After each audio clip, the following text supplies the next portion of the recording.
ఏమండి, మొన్న ఏబిఎన్ రాధాకృష్ణ గారి పలుకుల గురించి మనం మాట్లాడుకున్నాం కదండి. పాపం ఆ రాధాకృష్ణ గారి టీంకి కొంచెం గుచ్చుకున్నట్టుంది. నాకు రకరకాల ఫోన్స్ అక్కడి నుంచి ఓ రకంగా బెదిరింపు కాల్సే అనుకోవచ్చు, రకరకాలుగా వస్తూ ఉన్నాయి. సహజం ఇది మీడియా రంగంలో. అయినా నేను ఏమీ లెక్క చేయను. ఎంచేతంటే ఎంతకంటే ఎక్కువగా నేను ఈనాడులో పనిచేస్తున్నప్పుడు స్ట్రగుల్స్ అనుభవించాను. నేను 2005, 6 ఆ ప్రాంతంలో వైఎస్ రాజశేఖర రెడ్డి గవర్నమెంట్ ఉన్నప్పుడు నేను ఈనాడు జర్నలిస్ట్గా యాంటీ వార్తలు రాస్తే అక్కడ లోకల్ ఎమ్మెల్యే ఒక అతను, పేరు చెప్పను, అతను ఇప్పుడు లేడు, స్వర్గీయ, 2005లో ఒక బహిరంగ సభ పెట్టి కాంగ్రెస్ కార్యకర్తల జిల్లా స్థాయి సమావేశం అని చెప్పేసి పెట్టి ఆ బహిరంగ సభలో ఆ ఈనాడు కనపడితే ఆడిని తన్నేండ్రా, చంపి పాడేండ్రా, అని నేను ఏదో అవినీతి చేసిన వార్తలు రాస్తున్నాడు, పైగా ఆడి దగ్గర ఆధారాలు ఉంటాయంటున్నాడు అని అతను ఓపెన్గా సవాల్ విసిరాడు, హెచ్చరిక చేశాడు. నేను అప్పుడు కూడా మనమే లెక్క చేయలేదు, మన పని మనం చక్కగా చేసుకుంటూ పోయాం. అదే పాలసీ, అదే ట్రెండ్ ఇప్పుడు కూడా మెయింటైన్ చేస్తూ ఉన్నాం. సహజం, ఉన్నట్టు చెప్తే ఎవరికైనా బాధే కలుగుతుంది. బాధ, ఆ బాధ కలిగినోడు ఏదో ఫోన్లో ఏదేదో అంటాడు, కానీ ఇవన్నీ ఓకే, సరే, ఇంకా టాపిక్ కుదిరేద్దాం. దానికోసం నేను చెప్పినప్పుడు విషయం ఏంటంటే, నేను నాకున్న పరిధిలో నాకున్నటువంటి చిన్న నాలెడ్జ్ ప్రకారంగా 2029లో రాష్ట్ర రాజకీయాలు ఎలా ఉండబోతున్నాయి అనేది నేను ఒక చిన్న విశ్లేషణ చేయబోతా ఉన్నాను. అంటే మీతో విశ్లేషణ కాదు, మీతో కొన్ని విషయాలు నేను షేర్ చేసుకోబోతూ ఉన్నాను. అంటే నా అంచనా 2029కి ఇలా ఉండబోతుందేమో అని ఒక అంచనా. కానీ నా అంచనా కరెక్టో కాదో మీరే కామెంట్ రూపంలో నాకు దయచేసి తెలియజేయండి. భవిష్యత్తు ఇలా ఉంటుంది, ఈ పార్టీ భవిష్యత్తు అని నేను చెప్పబోతున్నాను. ఇందులో వాస్తవం ఎంత అనేది మీరే చెప్పాలి నాకు. నేను చెప్పేది ఇది వాస్తవం, నేను చెప్పేది ఊహ. నా ఊహ కరెక్టా కాదన్నది మీరే చెప్పాలి. ఏంటంటే ఈ రాష్ట్రంలో ప్రస్తుతానికి 5 పార్టీలు ఉన్నాయి: తెలుగుదేశం, జనసేన, వైఎస్ఆర్సిపి, భారతీయ జనతా పార్టీ, కాంగ్రెస్ పార్టీ. చిన్న చిన్న పార్టీలు ఉన్నాయి, కానీ అవి పెద్ద నోటెడ్ కాదు కాబట్టి ఈ 5 పార్టీలు ప్రధానంగా ఉన్నాయి. ఇందులో కాంగ్రెస్ పార్టీ పుంజుకోలేదు కాబట్టి, నామమాత్రంగానే ఉంది కాబట్టి, 2029లో ఎలా ఉంటుందో ఇప్పుడు దానికోసం మనం చెప్పలేం కాబట్టి, ఇప్పుడు మాట్లాడుతూ అనవసరం కాబట్టి ఆ పార్టీని పక్కన పెడదాం. ఇక భారతీయ జనతా పార్టీ పరిస్థితి కూడా ప్రతి కేంద్రంలో అధికారంలో ఉన్నా మరి అప్పటికి ఏంటి అన్నదే చెప్పలేం. ఇప్పుడు కూడా నామమాత్రంగానే ఉంది కాబట్టి ఆ పార్టీని కూడా కాసేపు పక్కన పెడతాం. ఇక మిగిలినవి 3 పార్టీలు: వైఎస్ఆర్సిపి, జనసేన, టీడీపీ. మరి ఫస్ట్ వైఎస్ఆర్సిపి విషయానికి వస్తే 2019లో 151 సీట్లు తెచ్చుకున్నటువంటి పార్టీ 2024లో 11 సీట్లకే పరిమితం అయిపోయింది. మరి వీళ్ళు 2029లో అధికారం చేజిక్కించుకుంటారా, లేకపోతే ఈ 11 సీట్లు కూడా రాకుండా ఈ రాష్ట్రంలోనే ఈ పార్టీ భూస్థాపితం అయిపోతుందా అనేది మనం చెప్పాలి అంటే కూటమి ప్రభుత్వం పనితీరు మీద అది ఆధారపడి ఉంటుంది. ఖచ్చితంగా కూటమి ప్రభుత్వం కష్టపడి పనిచేసి ఏదైతే వాళ్ళు హామీలు ఇచ్చారో హామీలన్నీ సంపూర్ణంగా అమలు చేసేసి సంక్షేమం, అభివృద్ధి ఒక తాటి మీద తీసుకుపోయి ఒక పక్కన పోలవరాన్ని కంప్లీట్ చేసి, అమరావతిని కంప్లీట్ చేసి, కొత్త కొత్త సాఫ్ట్వేర్ ప్రాజెక్టులు ఇక్కడ తీసుకొచ్చి యువతకి నిరుద్యోగం అనేది లేకుండా చేసి ప్రతి సంవత్సరం డిఎస్సి ఇచ్చుకుంటూ పోయి రోడ్స్ ఇన్ఫ్రాస్ట్రక్చర్ ఎక్కడెక్కడ వేసేసి రాష్ట్ర ఆదాయాన్ని గణనీయంగా పెంచి అని ఓ రేంజ్లో అభివృద్ధి తీసుకెళ్తే ఆ అభివృద్ధి ప్రజలు బాగా మెచ్చుకుంటే ప్రజల మన్ననలు బాగా పొందితే ఈ జగన్మోహన్ రెడ్డి పార్టీ కనుమరుగైపోతుంది. అందులో అనుమానం లేదు. అంతేగాని మన ఆర్కే పలికినట్టు చంద్రబాబు నాయుడు గారు జగన్ అరెస్ట్ చేసేస్తే పార్టీ బలపడిపోతుంది టీడీపీ అంటే తప్పు. చంద్రబాబు నాయుడు గారు అరెస్ట్ చేసే జగన్ తప్పు చేశాడు. అదే తప్పు చంద్రబాబు నాయుడు చేయడు. ఆర్కే ఎన్ని చిలక పలుకులు పలికినా ఇతను తెలుసు ఏం చేయాలనేది. కాబట్టి ఇతను ఆ పని చేయడు. తన టాలెంట్ అని చెప్పి అభివృద్ధిలో చూపెట్టాలి, ప్రజలు మన్ననలను పొందటంలో చూపెట్టుకోవాలి. ఆ విధంగా కూటమి ఒక రేంజ్లో అభివృద్ధి చేసుకుంటూ వెళ్తే నేను అనుకోవటం రేపొద్దున వైఎస్ఆర్సీపీ అనేది ఉండదు. అలా కాకుండా కూటమి అత్యుత్సాహంగా కొంతకాలం ఇలా పనిచేసి తర్వాత వీళ్ళు ఏకపక్ష నిర్ణయానికి వెళ్ళిపోయి ప్రజా వ్యతిరేక కార్యకలాపాలకు కానీ పాల్పడితే మళ్ళీ జగన్ బలపడతాడు. కానీ నేను అనుకోవడం దానికి అవకాశం ఉండదు. చంద్రబాబు నాయుడు గారు కానీ పవన్ కళ్యాణ్ కానీ ఆ అవకాశం ఇవ్వరు. ఖచ్చితంగా కష్టపడి పనిచేస్తారు, రాష్ట్రాన్ని ఒక స్టేజ్కి తీసుకెళ్తారు. కాబట్టి ఈ జగన్ పార్టీ మనుగడ కొంచెం కష్టమేమో అనిపిస్తుంది. చూద్దాం. సో అది ఒక అంచనా మట్టుకు మాత్రమే. ఇక రెండో పార్టీ జనసేన.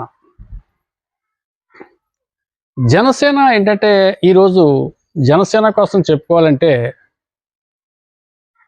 పవన్ కళ్యాణ్ పనితీరు ప్రజలకి సంపూర్ణ స్థాయిలో సంతృప్తి చెందే విధంగా ఉంది. ఆయన ఎక్కడా అవినీతి లేదు, అక్రమం లేదు, అహింస లేదు, సింపుల్సిటీ ఉంది. ప్రజల కోసం పాకులు ఆడుతున్నాడు. సెంట్రల్ నుంచి బ్రహ్మాండమైన నిధులు తీసుకొస్తున్నాడు. అభివృద్ధి చేసుకుంటూ వెళ్తున్నాడు. అతను తప్పు చేయట్లేదు, తప్పును ప్రోత్సహించట్లేదు కూడా.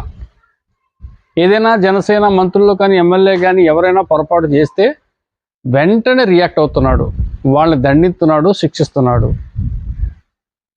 ఆ విధంగా ఆంధ్రతో పాటు మిగతా రాష్ట్రాల్లో కూడా ఈ పార్టీని మరింత బలోపేతం చేసుకుంటూ పవన్ కళ్యాణ్ అంటే ఒక బ్రాండ్ రాజకీయాల్లో కొత్త ట్రెండ్ సృష్టించే విధంగా ఆయన ముందుకు సాగుతూ ఉన్నాడు. ఇది జనానికి బాగా నచ్చింది, జనాన్ని బాగా ఆకట్టుకుంటుంది. ఈ Pawan Kalyan political story, political వ్యవహారాలన్నీ కూడా ప్రజలు ఎంతో మెచ్చుకుంటున్నారు. సో ఈ ట్రెండ్ ఈయన ఇలాగే కొనసాగితే 2029లో జనసేన అనేది ఒక పెద్ద పార్టీ అయిపోతుంది. At the same time Janasena candidate మీద పోటీ చెయ్యాలి అంటే భయపడే పరిస్థితి వస్తుంది. అయ్యి బాబా జనసేన ఓడితో మనం పెట్టుకోలేమరా, ప్రజల్లో మంచి పేరు వచ్చేసింది, ఇప్పుడు మనం ఎన్ని కోట్లు ఖర్చు పెట్టినా అతని ముందు గెలవటం కష్టమేమో అనే భయం కలిగే విధంగా పవన్ కళ్యాణ్ పనితీరు ఉంది, అందులో డౌట్ లేదు. ఓకే, ఇక ఫైనల్గా మూడోది తెలుగుదేశం పార్టీ. తెలుగుదేశం పార్టీ ప్రస్తుతానికి కాస్త క్లిష్ట పరిస్థితిలోనే ఉంది. అంటే క్లిష్ట పరిస్థితి అంటే నేను ఆర్కే పలుకులకి ఎక్కడ కూడా నేను సమర్థించట్లేదండో, ఖండిస్తున్నాను. ఎక్కడ క్లిష్టం అంటున్నానంటే 2029కి వచ్చేసరికి చంద్రబాబు నాయుడు గారికి 80 సంవత్సరాలు దాడతాయి. ఆయన వయోవృద్ధుల కోటాలో వెళ్ళిపోతాడు. ఇప్పుడు చూడండి, సాధారణంగా ఇప్పుడు పబ్లిక్ ఏ ట్రెండ్ని కోరుకుంటున్నారు? రాజకీయాల్లో యువ రక్తాన్ని కోరుకుంటున్నారు. యువకులకే పదవులు ఇవ్వాలని ప్రజలు కోరుకుంటున్నారు. ఒకప్పుడు వయసు మళ్ళిన ఎన్టీ రామారావు గారు ముఖ్యమంత్రి చేశారు, పివి నరసింహారావు గారు ప్రధాని చేశారు, కోట్ల విజయభాస్కర్ రెడ్డి ముఖ్యమంత్రి చేసి వీళ్ళందరూ 60-70 తర్వాతే ముఖ్యమంత్రి చేసేవారు. వాళ్ళే ముఖ్యమంత్రిగా ఉండాలి అని అనుకునేవారు. ఇప్పుడు అలా కాదు. వాళ్ళు ఏం చేస్తారా, వయసు అయిపోయింది అంటున్నారు, కుర్రోళ్ళు కావాలి ఇప్పుడు అంటున్నారు. యంగస్టర్స్ కోరుకుంటున్నారు. కాబట్టి 29లో చంద్రబాబుని జనం కోరుకోరు. అది చంద్రబాబుకి తెలుసు. అందుకు చంద్రబాబు ఏం చేస్తారంటే వాళ్ళ అబ్బాయి లోకేష్ గారిని అప్పటికి పికప్ చేసే ప్రయత్నం చేస్తాడు. అది అవసరమైతే పార్టీ పగ్గాలు ఆయనకి ఇచ్చేస్తాడు టీడీపీ. సీట్లన్నీ కూడా ఇతను సొంత నిర్ణయం మీద ఇచ్చేలా చూసుకుంటాడు. ఇప్పటికే మంత్రులు కావచ్చు, లేకపోతే ఈయన ఇచ్చిన సీట్లు కావచ్చు, ఇతని వయసు సమకాలిక వయసు ఉన్న వాళ్ళకి ఇచ్చుకున్నాడు అతను. మంత్రులు కూడా అలాగే ఇచ్చాడు కొత్త వాళ్ళకి. 29లో దీన్ని ఇంకా కూడా స్ట్రాంగ్గా పటిష్టం చేసుకుంటాడు. సో ఆ విధంగా పార్టీ పగ్గాలు అతనికి ఇచ్చేసి చంద్రబాబు నాయుడు గారు సలహా ఇస్తారు, వ్యవహారం అంతా ఇతను నడుపులా చూసుకుంటాడు. కాకపోతే లోకేష్ అంత సమర్థుడా అంటే నా వరకు వస్తే అంత సమర్థుడు కాదు. తెలుగుదేశం పార్టీ మొత్తాన్ని డీల్ చేసి సీట్లు ఈయన ఇచ్చి ప్రతి వ్యూహాలు రచించి ప్రతిపక్షానికి అంతు చిక్కని రీతిలో ఇతని వ్యవహార శైలి ఉంటుందా అంటే ఇంకా అంత అనుభవం ఇతనికి రాలేదు. ఏదో యువగళం పేరు చెప్పిన రాష్ట్రం అంతా తిరిగారు, కొంత అనుభవం వచ్చింది, కానీ తండ్రికి తగ్గ తనయుడు అనే అంత అనుభవం అయితే ఇతనికి ఇంకా రాలేదు. ఈ నేపథ్యంలో మరి ఇతను ఏం చేయాలంటే మళ్ళీ 29లో ఇతనికి జనసేనతో మైత్రి తప్పదు. జనసేనతో మళ్ళీ పొత్తు పెట్టుకోవాల్సిందే. పవన్ కళ్యాణ్ గారు కూడా అసెంబ్లీలో ఓపెన్గా ప్రకటించారు, 10 ఏళ్ళు మేము కలిసే పనిచేస్తామని చెప్పేసి.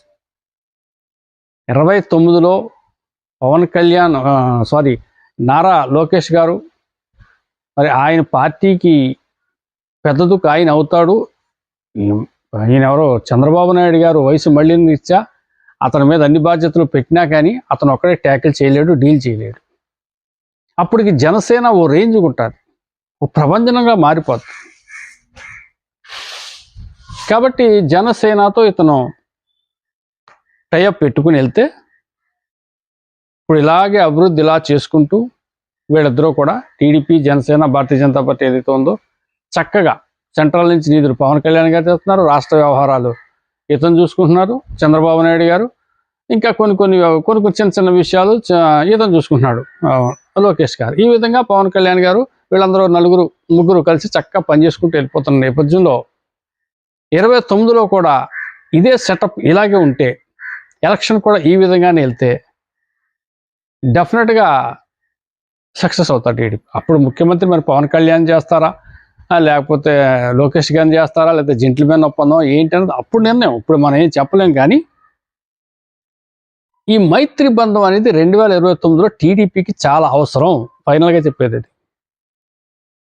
ఇప్పుడు ఏదో అధికారంలో ఉన్నారు కదా చంద్రబాబు నాయుడు గారు, ఇప్పుడు బలం చేసేసి మనోడు అంటున్నాడు కదా, ఆర్కే పలుకులు బలోపేతం అయిపోయి రెండో పార్టీతో మనకు సంబంధం లేకుండా మొత్తం మీరే చక్రం తిప్పేయండి, ఎందుకు లేదని ఏదో చెప్తున్నాడు కదా, అది అసాధ్యం. 29లో ఇంత ఓపికలో చంద్రబాబు నాయుడు గారు ఉండరు కాబట్టి, లోకేష్ గారికి అనుభవం లేదు కాబట్టి పవన్ కళ్యాణ్ గారితో అప్పుడు కూడా మైత్రి ఉండాల్సిందే, ఆ కలయిక ఉండాల్సిందే. ఆ కలయికతో వెళ్తే ఏమో మేబీ విన్ కావచ్చు. విన్ అయితే ఈ 5 ఏళ్ళు, ఆ 5 ఏళ్ళు, 10 ఏళ్ళు రాష్ట్రం గెయిన్ అవుతుంది, రాష్ట్రం బ్రహ్మాండంగా అభివృద్ధి చెందుతుంది. దీన్ని దృష్టిలో పెట్టుకునే ఎప్పుడైనా సరే ఆర్కే పలుకులు రాసిన, నారా లోకేష్ గారు నిర్ణయాలు తీసుకున్న ఈ వ్యవహారాన్ని దృష్టిలో పెట్టుకుని జనసేన మనతోటి ఉంటుంది, ఉండాలి, ఉండి తీరాలి అనే ఆలోచనతో ముందుకు వెళ్తేనే తెలుగుదేశం పార్టీ మనుగడ బాగుంటుంది. ఇది నేను అనుకుంటున్నాను 2029లో ఈ విధంగా ఉంటుందేమో అని అనుకుంటున్నాను. మరి మధ్యలో ఏదన్నా కొత్త పార్టీ పెట్టవచ్చు, ఇంకోటి జరగవచ్చు, ఇంకోటి ఈ పార్టీలోనే చీలికలు రావచ్చు, ఏదన్నా అద్భుతాలు జరిగితే మనం ఏం చేయలేం. కానీ నేను ప్రస్తుతానికి నేను అనుకునే ఆలోచన ఇది. మరి ఇందులో ఏదన్నా తప్పు ఒప్పులు ఉంటే మీరే కామెంట్ రూపంలో చెప్పాలని కోరుతా ఉన్నాను. Thank you.